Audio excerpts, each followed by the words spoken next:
984593. Thank you, Mr. Hart. You can put your, okay. Okay, so you informed about your hearing today and you are ready to proceed? Yes, ma'am. Okay. All right, you're before this board today for your review hearing.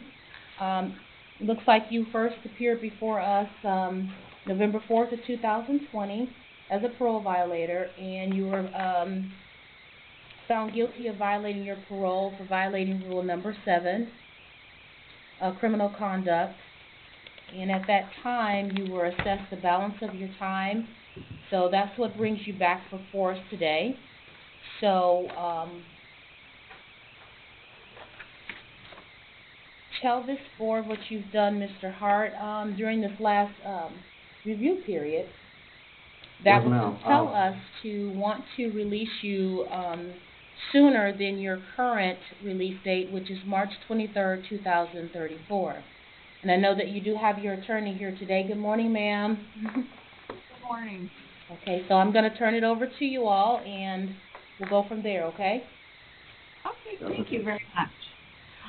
Michael, as Ms. Helsaw asked, why don't you tell the board what you've done this last year? I've worked in the physical kitchen.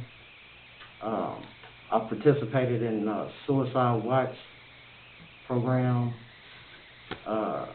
I'm also currently in building trades. Have you picked up any conduct reports? No, ma'am. What have you done to address any mental health or anger issues that you have? I sought out mental health and did a character development book with the mental health department. You said a character development book? Yes, ma'am. You said you did it? You mean you completed it or you wrote one? I completed it. Okay. No, that's okay. I want to make sure I was clear. And Michael, if you're granted release, what would your plans be? I plan on working for AR Logistics, and I also plan on pursuing my MBA. You say your MBA? Yes, ma'am. I was contacted overnight, and I think a name that the board may remember from the hearing last year, Mr. Vermillion. Yes, a letter.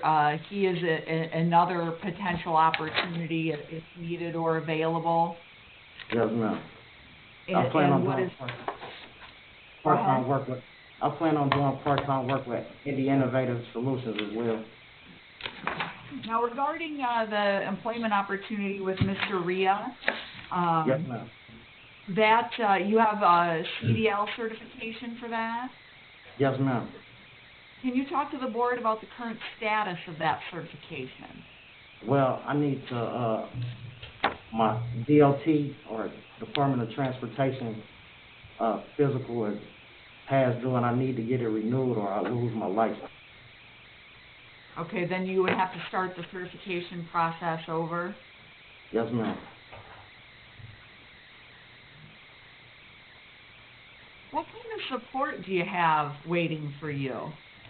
I'll have a lot of family support, a lot of friends, a lot of family support. And tell us about your fiance. Latanya Clay. She's you were planning. Go ahead. We was planning on getting married last year, December 12th, but unfortunately I got revocated. And you two have a daughter together? Yes, ma'am. Her name is Messiah Michael. And what kind of contact have you been able to have with Messiah since her birth? Just, well, I was there for the first 4 or 5 months of her life, and then this happened. But ever since I've been back in prison, just video visits every Sunday. Are you eager to get home? Yes, ma'am.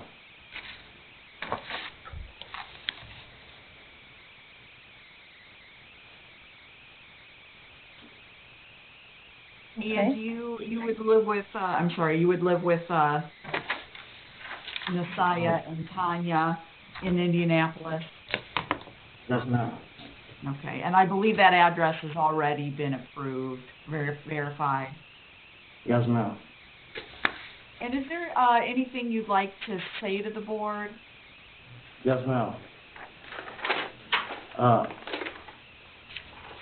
First off, I'd like to thank the board for the opportunity to address the board.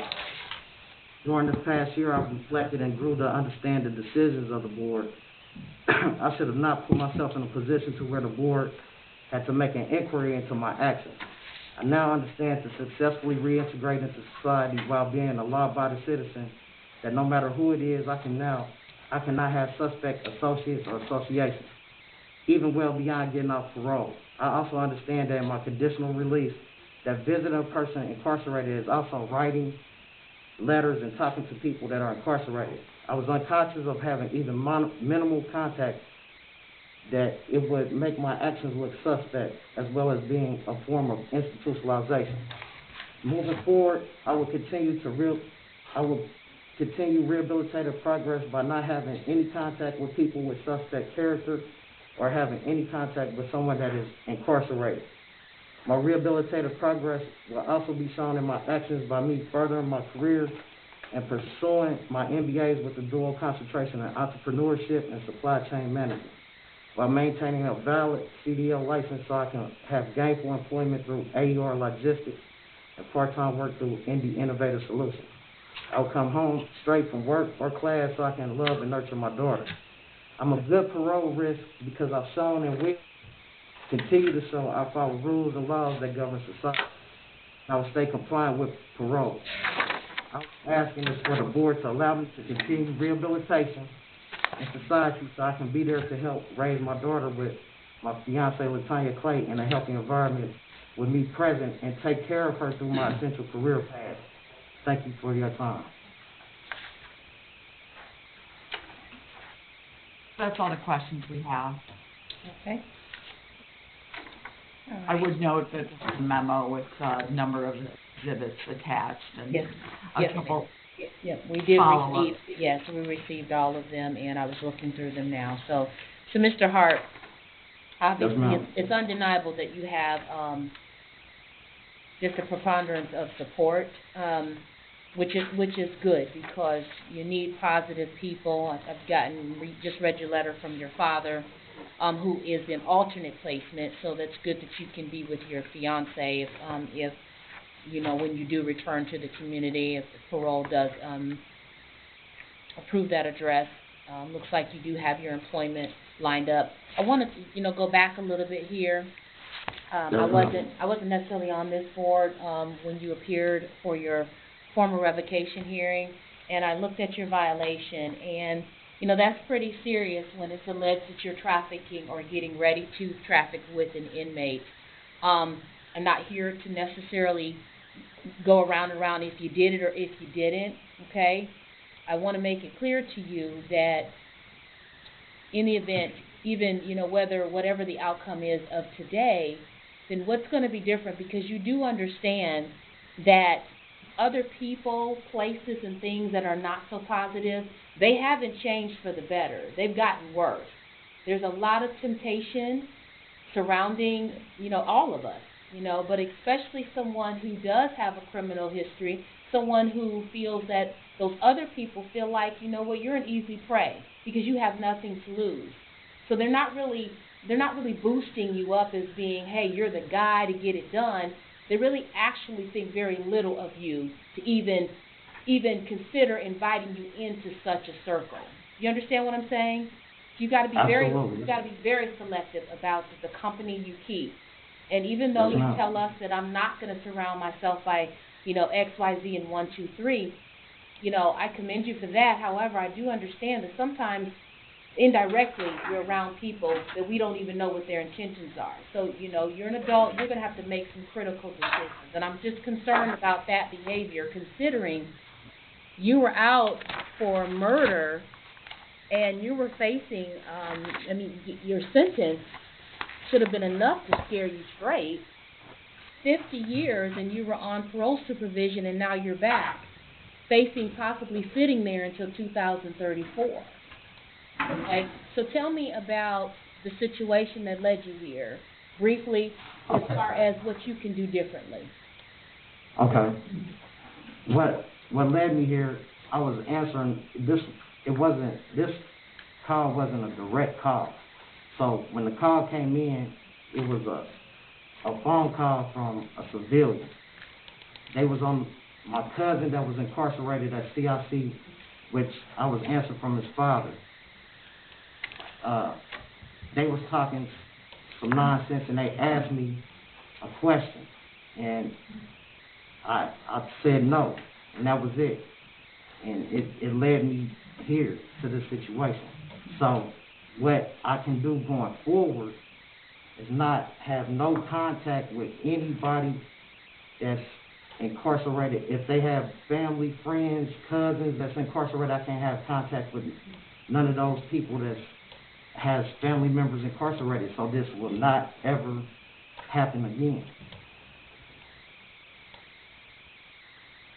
So you're saying that you accepted a phone call? Was it a three-way and you connected the two? Or Yes, ma'am.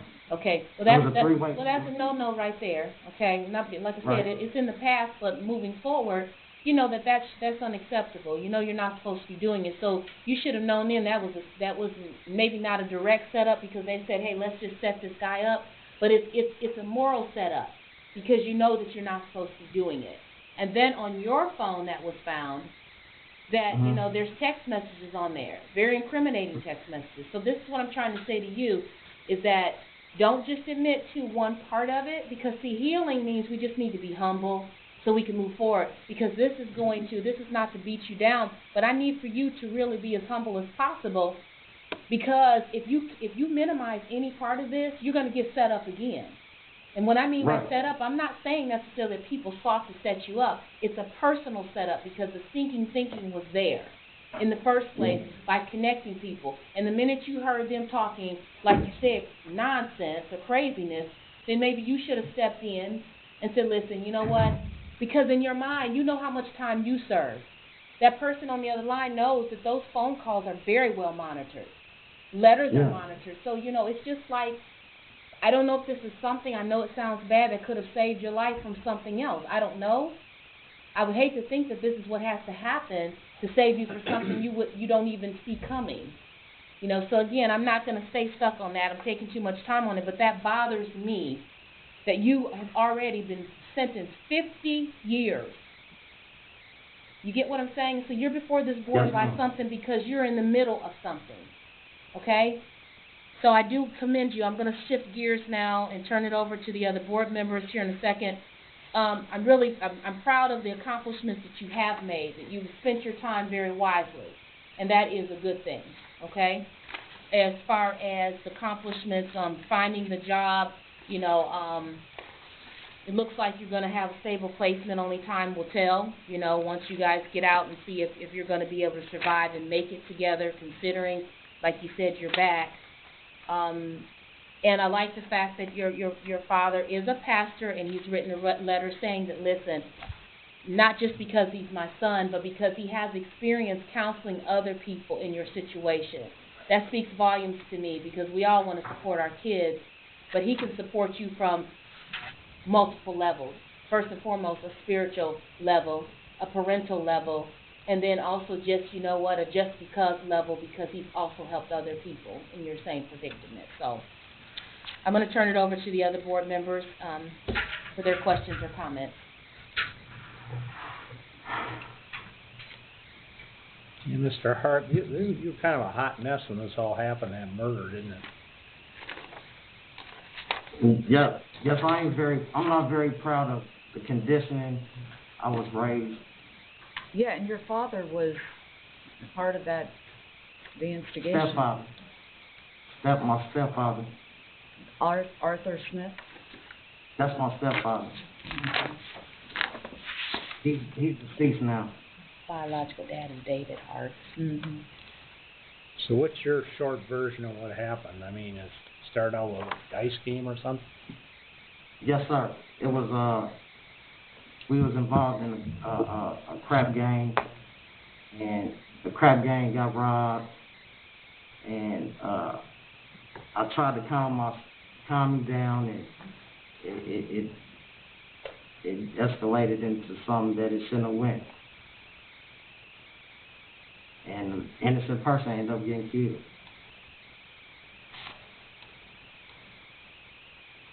So the fella on the bike, He had nothing to do with it. yeah, confirm what I thought.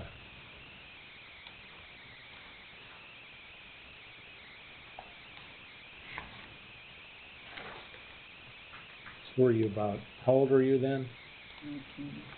At the time, 19. Okay.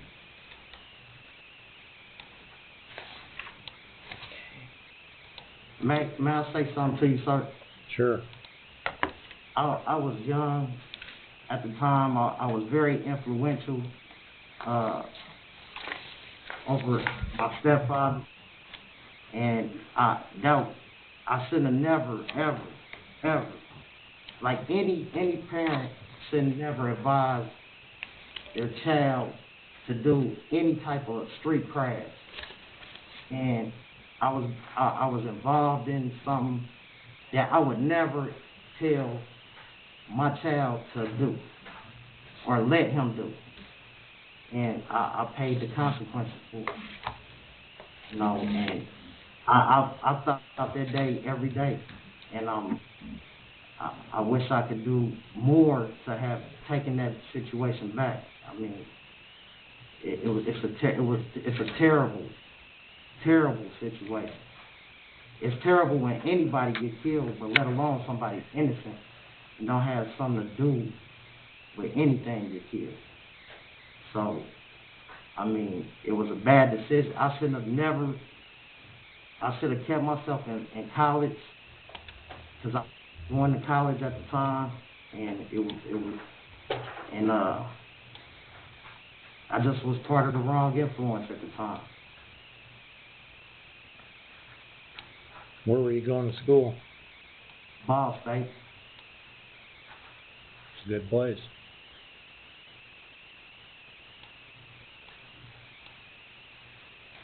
So then you're 19, and then you fast forward to, realistically, what, to June of 2019. Yes, ma'am. 20 plus years. And yet Yes, ma'am. that pattern of, again, in a different way, but of working it, getting in with folks, whether you were, to what level you were involved in the trafficking, maybe that's subjective, who knows. But still, that thinking, that work in the system, because I would grant, I think you're highly intelligent, and I think that you have a good mind. It's just how you're choosing to use it. It's just hard for me to understand how you can spend all that time in the corrections and really not that long out, and you were starting to show patterns of having issues with those people, places, and things, I guess. Which would indicate to me that you really hadn't changed. And yet here you are now telling me, that you're going to do all these wonderful things. But why weren't you doing those when you got out in 2019? I was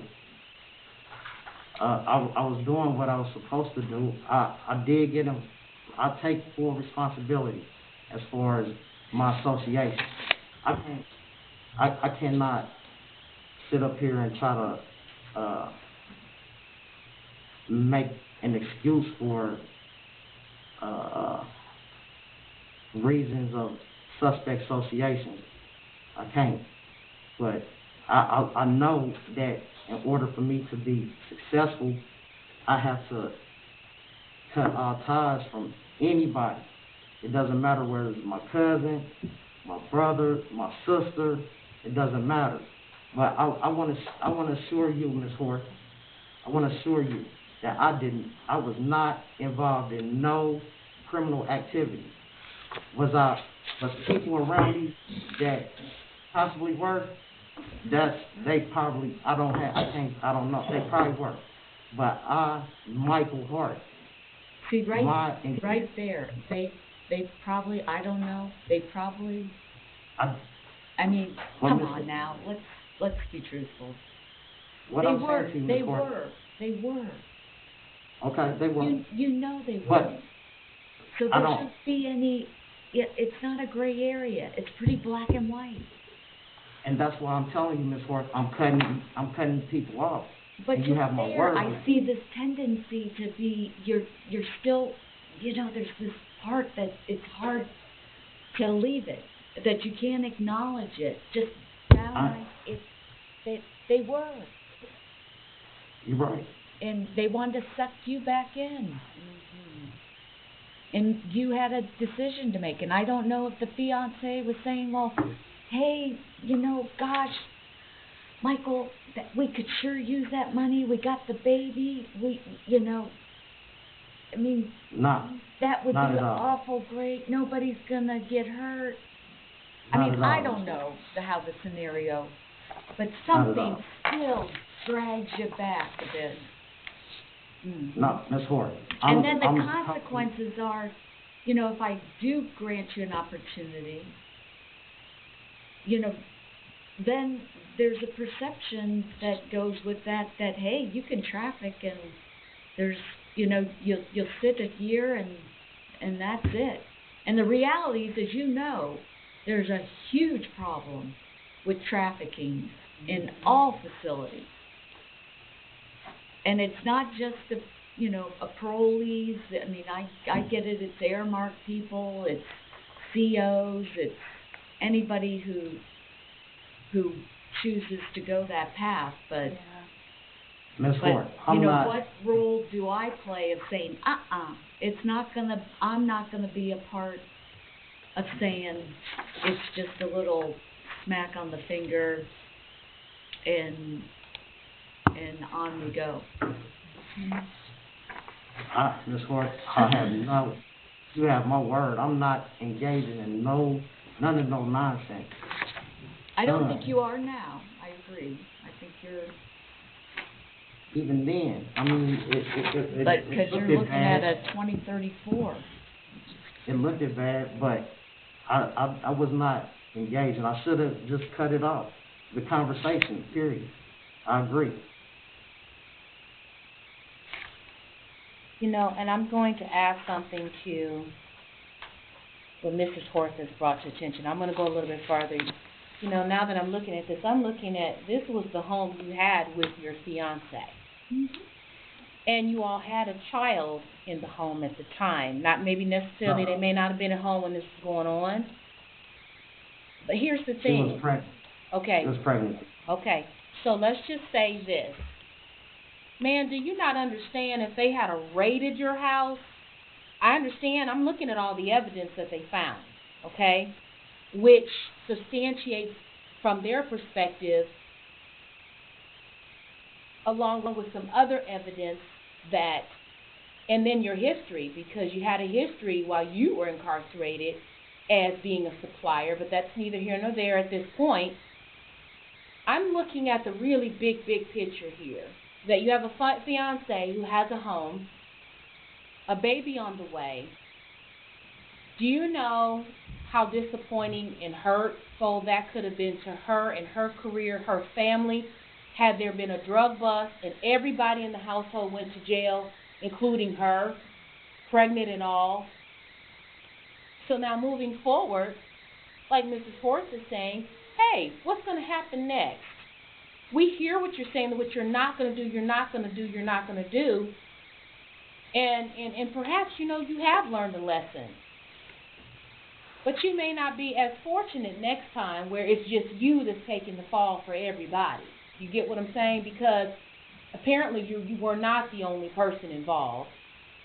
Okay? You can say you didn't deal any drugs, but here's the part about conspiracy. There are a lot of women sitting in federal prison right now because their fiance or their husband or their boyfriend or their significant other, whatever title, was caught up in something else, and guess what? So was she, because she lived in the residence where it all went down. All right? Because her name was on a receipt, even though she didn't necessarily know what she was signing for from the post office. I can go on and on and on. I look at you as if this had been a criminal case, like on a federal level, if it wasn't dealing, it would certainly be conspiracy. You see why? Because it's your phone, it's your text messages. You understand what I'm saying? Even though you say you didn't do anything, that's still conspiracy. You're a part of it because all of the communication belongs to you. And then other people, you're protecting a lot of folks by saying, no, I don't know if they did it or didn't. I just know, hey, I'm the one. I'm looking at the report. You said I'm the one that's responsible for this. You see, so I understand there's a whole lot of code of honors out there, okay? Not really even beating you up, but we have got to make sure you understand, because you are articulate. You seem very intelligent. You've got the potential to be someone great. You've got a person waiting for you to build a life with you. I'm sure a beautiful baby girl. You said a girl, correct? Yes, ma'am. Supportive family. Sir, we're not going to keep beating the dead horse, but, we're here because of all this. You've got to get this. And I'm going to go a little bit further here. I'm going to say this because I can. I know, as intelligent as you're presenting yourself, you do know what the statistics are for young men who look just like you, who are in the penal system, African-American males, okay? The odds of you making it based on evidence, not people's opinion or stereotypes or prejudice, hardcore data says that the odds are stacked against you for this very reason, because African American men tend to sometimes get back in the same vicious cycles, one way or the other. Some people want to be stuck on stupid by thinking, well, he didn't commit another murder, but you were caught up in something that can cost you the rest of your life. You are 44 years young. You see what I'm saying? And if this doesn't stop somewhere, by the time you get out in 2034, you understand what I'm saying? You'll be very fortunate if Miss Clay waits on you. You'll be very fortunate if your daughter is willing to still call you daddy by then. I'm just saying, you got the potential. The ball is in your court. It's in the palm of your hand. You may have anything else? Ms. Rigney, if no other board member has anything else, you guys good? Yep. A little follow-up. Michael, we kind of breezed over the character development and mental health workbook that you did. Why don't you talk to the board about what you learned and what has changed in the last year that can give them confidence that you won't get sucked in to these other people who may be around not doing the right thing?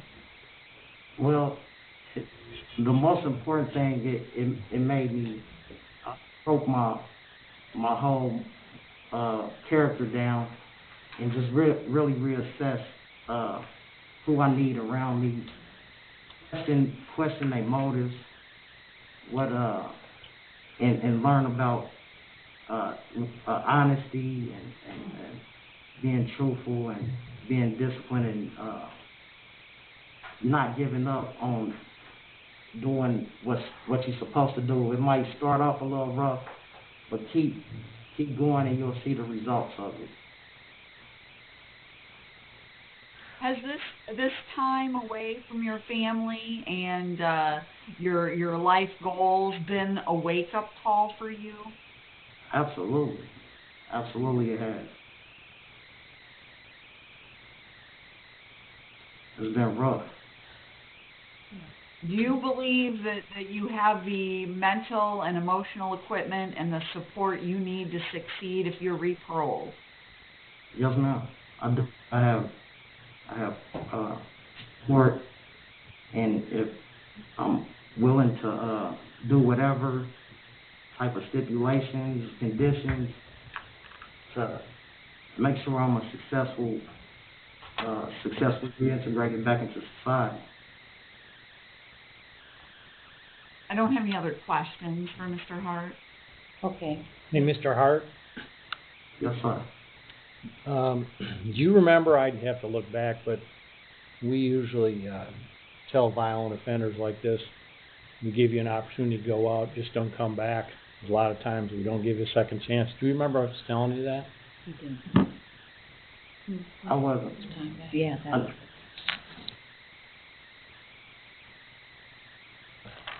He went out for on parole. Right. He didn't come.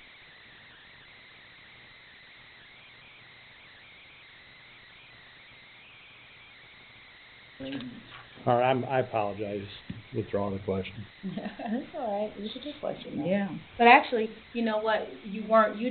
When you went out on parole, it was because it was time for your PRD. But what Mr. Schaefer brings up is very important. We had hearings all this week, and we have reminded individuals that we, have given another opportunity to start their parole earlier. We've said to them, if you come back, it's going to be very difficult, for even the most compassionate people that are sitting here before you today to be able to vote for you again. So you just keep that in mind if you're given the opportunity. And that's not a threat to say that you have to be perfect. It's not a threat at all. It's a friendly reminder that we can't ignore your sentence. We can't ignore that. If you do come back, it's statute. It's one of those things where it's going to be very hard for us to convince, the next time around, hey, we're going to give him another chance. If you go back out this time and you come back for, this type of reason, I know life happens, things do happen. I want you to really communicate, ask for help. Don't feel like it's embarrassing for a grown man to ask for help. I think that is the most mature thing you can do because you are a human being. Okay? That's what I was going to ask the board. Just give me the help that I need. If I'm weak in some area that y'all feel like I'm lacking, tell me what I need to do, and I have no problem doing what I need to do because I'm sincere about being successful. I don't want to keep doing this. I'm tired. I have a family. I have a daughter that needs me. Just tell me what I need to do, and I have no problem doing it. None. And I hope you see in the parole notes anything that Officer Venatti, Agent Venatti, Agent Chapman asked me to do, I did it. Okay. All right. Did you have a lift and void at one point, like you had been out, and then they? No, ma'am. That the lift and void was for this charge, for what I got revocated for. Mm-hmm. And what did you get revocated for? This what I'm right here for before you now for the they said I traffic. It was a lift and void. They lift and voided the charge, and then they gave me a notice to appear. Mm-hmm. Mm-hmm.